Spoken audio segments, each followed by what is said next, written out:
আজকে বানাবো ঘরোয়াভাবে সর্ষে ঢ্যাঁড়স, যেটি খেতে অত্যন্ত সুস্বাদু এবং ভাতের সাথে খুবই ভালো লাগে। তো চলুন দেখে নিই কীভাবে বানাবো।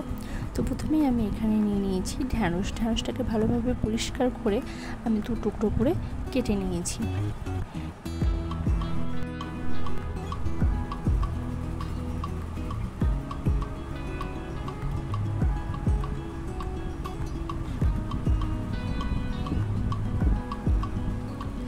এবার একটি কড়াইয়ে 2 চামচের মতো তেল দেবো। তেলটা গরম হয়ে ঢ্যাঁড়সগুলো দিয়ে দেবো। একটু নুন ঢ্যাঁড়সগুলোকে ভালোভাবে ভেজে যেন 70% মতো ভাজা হয়ে যায়। ঢ্যাঁড়সগুলো ভাজা হতে হতে আমি জার নিয়েছি সর্ষে, সাদা সর্ষে নিয়েছি, আদা টমেটো অল্প নুন যাতে তেতো না হয় সর্ষেটাকে আমি ভালো ব্লেন্ড করে নেব। ব্লেন্ড করা হয়ে গেছে আমি একটা স্মুথ পেস্ট বানিয়ে নেব। এদিকে ঢ্যাঁড়সগুলো আমার ভাজা হয়ে গেছে। এবার এগুলিকে পাত্রে তুলে নেব। তুলে নেওয়ার পর আবার 5 চামচ তেল দেবো, 5 দেবো।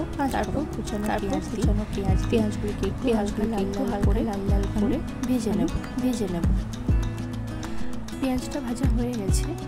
এবার আমি ঢ্যাঁড়স ভাজাগুলোকে দিয়ে একটু নেড়ে ছেড়ে এবার আমি দিয়ে দেবো সর্ষে বাটাটা একটু ভালোভাবে ঢ্যাঁড়সের সাথে মিশিয়ে নেব।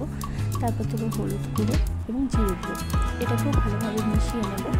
ভালোবাসে মেশানোর পর এবার এতে আমি অল্প দেবো একটু নুন আর অল্প একটু চিনি দিয়ে আবার এটাকে আমি খুব ভালোভাবে মিশিয়ে নেব। অল্প একটু জল দিয়ে আমি মশলাটাকে খুব ভালোভাবে কষিয়ে নিতে হবে। এদিকে মশলাটা আমার কষানো হয়ে গেছে। এবার আমি এখানে মশলাটা আমি এখানে ঢ্যাঁড়সের মধ্যে ঢুকিয়ে দেবো, যাতে মশলাটা একটু ঢ্যাঁড়সের মধ্যে ঢুকে জল দিয়ে এটাকে আমি ফুটতে দিয়ে দেবো।